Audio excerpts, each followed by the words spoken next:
Hello বন্ধুরা, welcome back to Priyanka JoJo blog. তো কেমন আছো সবাই? আশা করি সবাই খুব ভালো আছো, আমিও ভালো আছি আর সবসময় ভালো থাকবে। আজকে হচ্ছে সোমবার আর এখন বাজছে 8টা। আমি আমার ব্লগটা শুরু করছি। আমার জামা কাপড়গুলো কেচে মেলা হয়ে গেছে, দেখতে পাচ্ছ নিচে সব কেচে মেলা হয়ে গেছে। এই কাজটা হয়ে গেছে, এখন শুধু বাকি আছে ঘর মোছা। একটা ঘর মোছা, এখন আরেকটা ঘরে কাজ হবে, একটা ঘর মোছা। আর তারপরে আছে হচ্ছে পুজোনের টিফিনটা বানাবো, নিজে স্নান করব, পুজো করব, খাবো দাবো, টিফিন নেব, অফিস চলে যাব। এই কাজটা বাকি আছে, এবার গিয়ে চটপট এই কাজটা শুরু করতে হবে। আর এই দিকে যেহেতু এখন একটা ঘরে কাজ হচ্ছে আর একটা ঘরে সব জিনিসপত্র, তার জন্য ধরো ঘর মোছার কাজ টাজগুলো অনেকটাই কমে গেছে। এবার তার জন্য ওই ঘরটায় তো জিনিসপত্রে ভর্তি, তাই বেশিটুকু আর মুছতে হচ্ছে না, একটুখানি মুছতে হচ্ছে, সেটুকুই বাকি আছে। আর হ্যাঁ, বিছানাটা তোলা বাকি আছে, ব্যাস এটা। আর এইদিকে মা, দিকটা একটু কষ্ট করে নামতে হচ্ছে। এদিকে মা রান্না করছে। তো কী কী রান্নাবান্না আজকে হচ্ছে তোমাদের দেখিয়ে দিই একবার। এদিকে ভাত হচ্ছে, হ্যাঁ,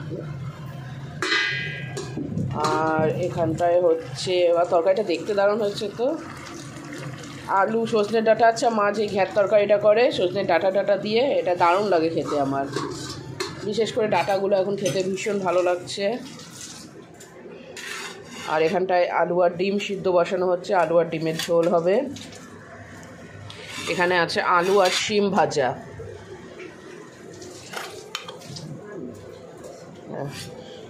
গরম জলটা খাওয়াই হয়নি, গরম জলটা চটপট খেয়ে নিই একটুখানি জল মিশিয়ে। না, বাবা তো মন্দিরে গেল। বাবা মন্দিরে চলে গেছে তো অনেক আগে। আমি গিয়ে দেখলাম আছে নাকি, বাবা ওখানে নেই। জলটা খেয়ে নিই, তারপর এই দেখো বিছানা তোলা হয়নি, পুজন পড়তে গেছে, বালিশ আছে, পাওয়ার ব্যাংক সব বিছানাতেই রাখা আছে। বিছানাগুলো এবার চটপট গুছিয়ে নিই। আর ওই ঘরে দেখো, এই ঘরে এখন এইখানটা আলনাটা চলে এসেছে, কারণ ওই ঘরটা বন্ধ, ওই ঘরে কাজ হচ্ছে। এখন এক ঘরে তো দুটো খাট ছিলই, এখন বাকি জিনিসপত্র সব এক ঘরে। দুটো ঘর একদম ঠিকঠাক না হওয়া পর্যন্ত এই জিনিসপত্র এরকম অবস্থাতেই থাকবে। তো আমি চটপট জলটা খেয়ে কাজটা শুরু করে দিই। রোজ সকালে উঠে খালি পেটে আগে প্রথমে 1 গ্লাস গরম জল খেয়ে নিই। এটা আমার বহুদিনের অভ্যেস। আর এই অভ্যেসটা করেই না আমি শরীরের দিক থেকে অনেকটা ভালো আছি। যেমন আগে আমার খুব অম্বলের প্রবলেম হতো, মাঝে মাঝে এরকম গ্যাস হয়ে যেত, বমি হওয়া সমস্যা। কিন্তু যবে থেকে সকালবেলা উঠে খালি পেটে 1 গ্লাস গরম জল খাচ্ছি, আর খাওয়ার পর মানে ধরো এই সকালের জল খাবার হোক, তারপর দুপুরের খাবার, রাত্রের খাবার খাওয়ার আধা ঘন্টা পর বেশ কিছুটা জল খেয়ে নিচ্ছি, তাতে হজম ক্ষমতাটাও অনেকটা বৃদ্ধি পেয়েছে। আর সারাদিনে তো জল প্রচুর খাচ্ছি, গরমে তো আমার 4-5 লিটার জল হয়েই যায় সারাদিনে। হ্যাঁ, শীতকালে সেটা কমে হয়তো 1 লিটারে চলে আসে। জানি শীতকালে এতটা কম খাওয়া উচিত না, কিন্তু কি করব, সেই তো 1 ঢাকনা জল খেয়ে 4 বার টয়লেট যেতে হয়। তাই শীতকালে জল খাওয়ার পরিমাণটা অনেকটা কমে যায়, কিন্তু এতটা কম খাওয়া উচিত নয়, অন্তত 1 লিটারের থেকে বেশি খাওয়া উচিত। যা হোক, গরমকালে সেটা পুষিয়ে নিই। আর গরমকালে ঘাম এতটা মাত্রায় হয় যে জলটা সত্যিই লাগে। তো এইভাবে জল খেয়ে না আমার শরীরে অনেক সমস্যা থেকে আমি মুক্তি পেয়েছি। তোমাদের যাদের এরকম অম্বলের সমস্যা আছে, তারা কিন্তু এই পদ্ধতিটা ব্যবহার করতে পারো। দেখো, অনেকটা আশা করছি অনেকটা উপকার পাবে। তো তোমাদের সাথে কথা বলতে বলতে দেখো এইদিকে আমার কম্বলগুলো ভাঁজ করা হয়ে গেল। আর এবার বিছানাটাকে পরিষ্কার করে নেবো, একটু ঝেড়ে নিয়ে তার উপরে চাদর পেতে দেবো। এমনিতে যখন আমাদের ওই বাড়িতে ছিলাম, আমি রোজ এই চাদরটাকে তুলে নিয়ে অন্য একটা ফ্রেশ চাদর পাততাম, কিন্তু এখানে এসে চাদর তুলে রাখবো কোথায়, কারণ একটা ঘরের মধ্যেই এখন থাকা, আর একটা ঘরে তো কাজ হচ্ছে। যখন দুটো ঘরেরই কাজ একদম কমপ্লিট হয়ে যাবে, গোটা বাড়ির কাজ কমপ্লিট, তখন তো ধরো থাকতেই পারবো, অসুবিধে হবে না। তখন যেরকমভাবে আগে ছিলাম সেরকমভাবে থাকতে পারবো। এই বাড়িটায় না ঘরগুলো অনেক বড় বড়। হ্যাঁ, ডাইনিং স্পেসটা একটু ছোট ঠিকই, কিন্তু ঘরটা অনেক বড়। সেক্ষেত্রে মানে ঘরের মধ্যে একদম হাত পা ছড়িয়ে থাকা যেটা বলে। পুষণ তো সকালবেলা উঠে পড়তে চলে গেছে, আর ও পড়তে যাওয়ার পর তারপর আমি উঠে এই জামা কাপড়গুলো ধুয়ে মেলে দিয়ে জিমিকে একটু বাইরে ঘোরানো, তারপরে স্ট্রবেরিকে পরিষ্কার, এই সমস্ত করে ঘরের কাজটা সেরে ওর যদি টিফিন বানানো থাকে বানাই। আর সকালবেলা ধরো যদি ভিডিওতে ভয়েস টয়েস দেওয়ার থাকে সেগুলো দিয়ে নিই। আগে যেমন আমি কি করতাম, রাত্রিবেলাতে ভয়েস দিই অনেক ভিডিও, যেই ভিডিওগুলোতে ধরো ভয়েস দিলে খুব একটা অসুবিধা হবে না সেইগুলো, কিন্তু লাঞ্চ টাইমের ভিডিওগুলো যেগুলো শ্যুট করি সেগুলো আমি বেশিরভাগই দুপুরবেলা, বা সেগুলো আমি সকালবেলাটাই বেশিরভাগ ভয়েস দেওয়ার চেষ্টা করি, যাতে সিমিলার থাকে। মানে ধরো রাত্রিবেলা লাঞ্চ ভিডিওর ভয়েস দিচ্ছি, সেটা একটু কীরকম দেখায় না? এই ঘরটা দেখো এখন জিনিসপত্র রাখার জন্য কতটুকুনি হয়ে গেছে, আর একটুখানি জায়গা আমাকে মুছতে হয়। আর খাটের তলাতে তো জিনিসপত্রে ভর্তি। এইগুলো যে কবে সব বের করে ঠিকঠাকভাবে গুছিয়ে রাখতে পারবো কে জানে। কারণ এরকমভাবে সব কিছুর সব বস্তায় বা বাক্সে ভরা আছে তো, আর কার্টুনে আছে। এবার ধরো অনেক জিনিস খুঁজেও পাচ্ছি না, সব বস্তাগুলো কার্টুনগুলো যখন খোঁজা হবে তখন সব এক এক করে পাওয়া যাবে। আস্তে আস্তে অনেকটাই খোলা হয়েছে, সব গোছানো হচ্ছে, ব্যবহার হচ্ছে, এতে অনেকটাই ফাঁকা হয়েছে। তো যাই হোক, এদিকে ঘরটা মোছা হয়ে গেল। ঘরটার মোছা হলে তারপরে চলে যাব ওইদিকে পুচনের টিফিনটা বানাতে।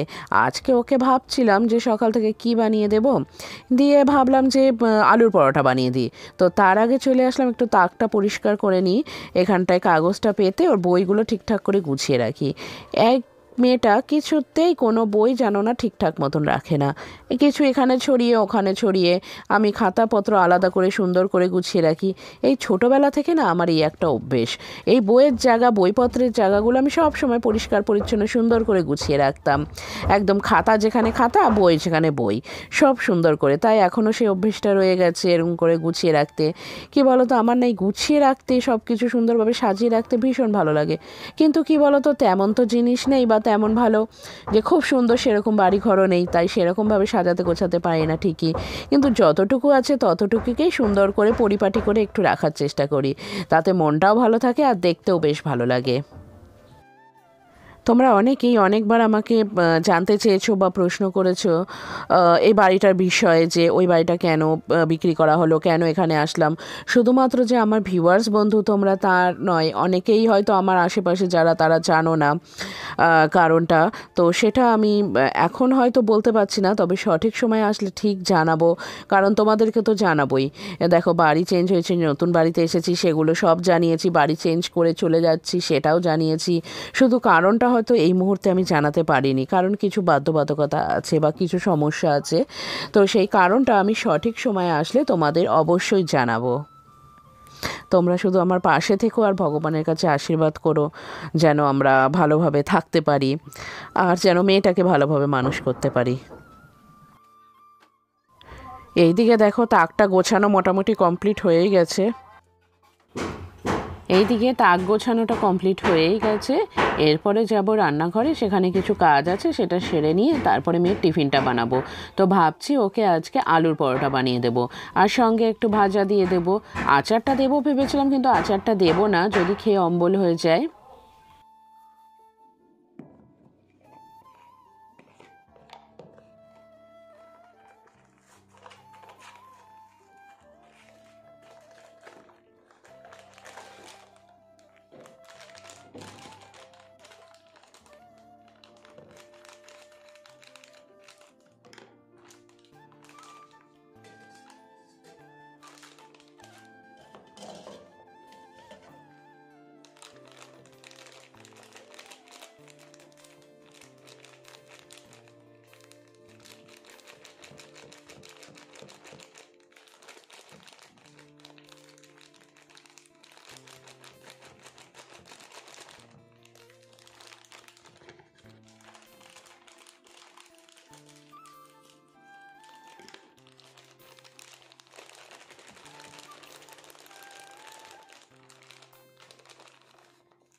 এটা তো হয়ে যাবে না?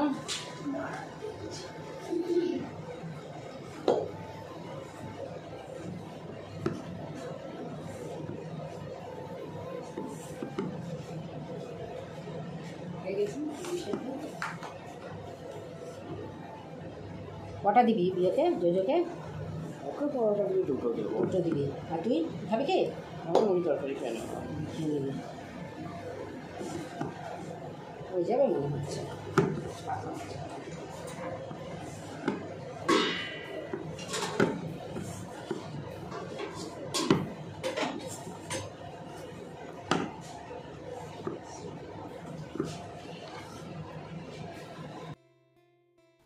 আটাটাকে যদি এইভাবে ভালো করে ডলে নেওয়া হয় না, তাহলে কিন্তু রুটিটা বেশ নরম হয় আর বেশ অনেকক্ষণ থাকে। রুটি পরোটা যাই বানাও না কেন, সেটা অনেকক্ষণ নরম থাকে। তো সেই কারণে আটাটা এইভাবে ভালো করে ডলে নিই। এটা আমার বাবার কাছ থেকে শেখা। এটা আমি মাঝে মাঝে রুটি বানানোর আগে এরকমভাবে ডলে নিই। আর যদি বাবা থাকে বাড়িতে তাহলে বাবা ডলে দেয়, রুটিটা বেশ সুন্দর হয়, নরম হয়।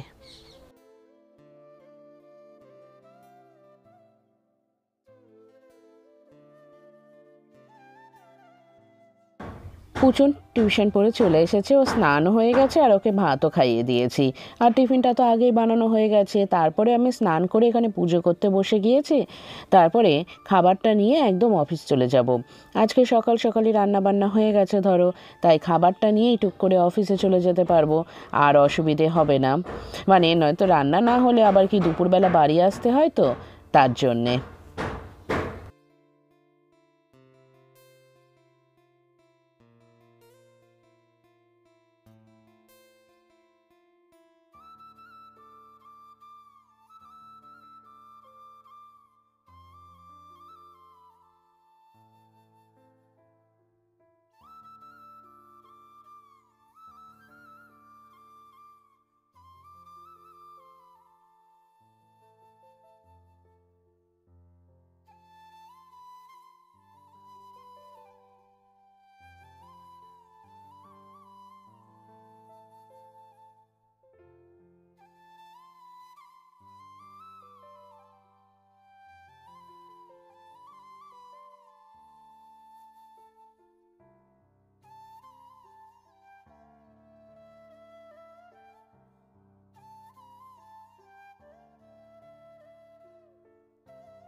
আমি অফিসে চলে এসেছি। সকালের জলখাবারটা একদম প্যাক করে টিফিন কৌটোর ভেতরে আরেকটা বাটি বসিয়ে তার মধ্যে তরকারি আর পরোটা নিয়ে নিয়েছি। ভেবেছিলাম মুড়ি তরকারি খেয়ে নেব, কিন্তু দেখলাম না, পরোটা তো একটু বেশি হয়ে যাচ্ছে, তাই মা বললো পরোটা নিয়ে চলে যেতে। তাই নিয়ে চলে আসলাম। তো চলো তাহলে আজকের ব্লগটা এখানেই শেষ করছি। সবাই খুব ভালো থেকো, সুস্থ থেকো। আজকের মতন টাটা।